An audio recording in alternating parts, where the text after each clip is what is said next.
Let me ask you something. How do you measure your own worth? Seriously, is it your job title, your social status, maybe what other people think of you? There's this ancient story, the story of the prophet Yusuf, or Joseph, that gives us this incredibly powerful, timeless perspective on what self-worth really is. I want you to really think about that question for a second. Is your value defined by the world outside? Because the story we're about to jump into, well, it challenges that idea right down to its very core. Okay, so our story starts at pretty much the lowest point in Yusuf's life. He's been betrayed by his own brothers, he gets found, and he's about to be sold. This is the very first time the world slaps a price tag on him. And the Quran uses this exact phrase to describe the sale, a paltry price.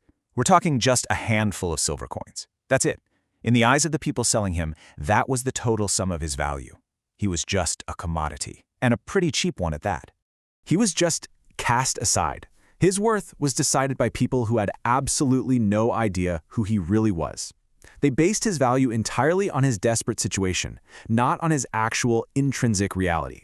So from being sold like an object, Yusuf's life somehow gets even worse. He's falsely accused of something he didn't do, and boom, he ends up in prison, stripped of his freedom, his reputation, everything.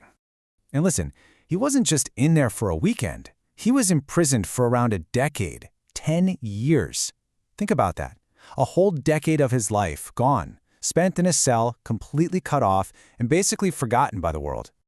So you have to ask, right? As he's sitting in that prison cell, devalued by society, forgotten, what was he actually worth?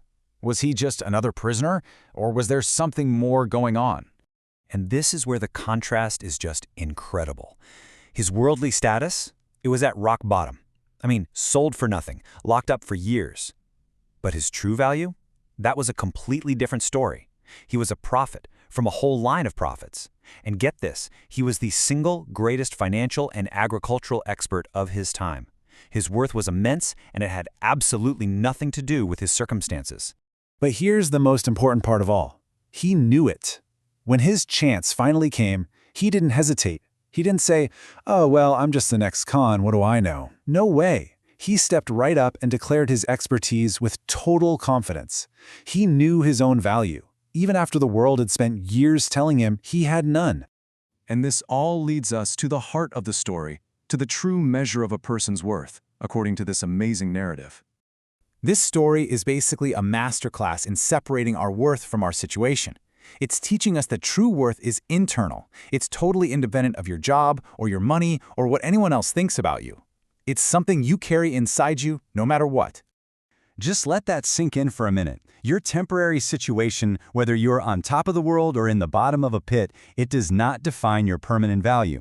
Yusuf was no less of an expert when he was in prison than he was when he became a minister of Egypt. Okay, so that's the lesson.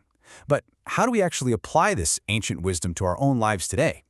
Well, the entire story really boils down to one single powerful command. لا تبخس نفسك. In Arabic, this means do not devalue yourself.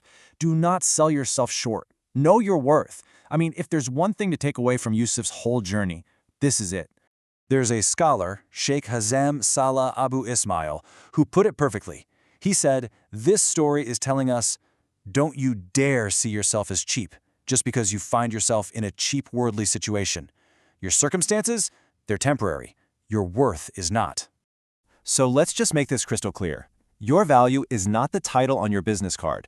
It's not the number in your bank account, and it's definitely not the number of likes on your last post. All those things, they're just the paltry prices of our modern world. Your true value is inherent. It's already inside you. And that leaves us with one last thought to carry with you.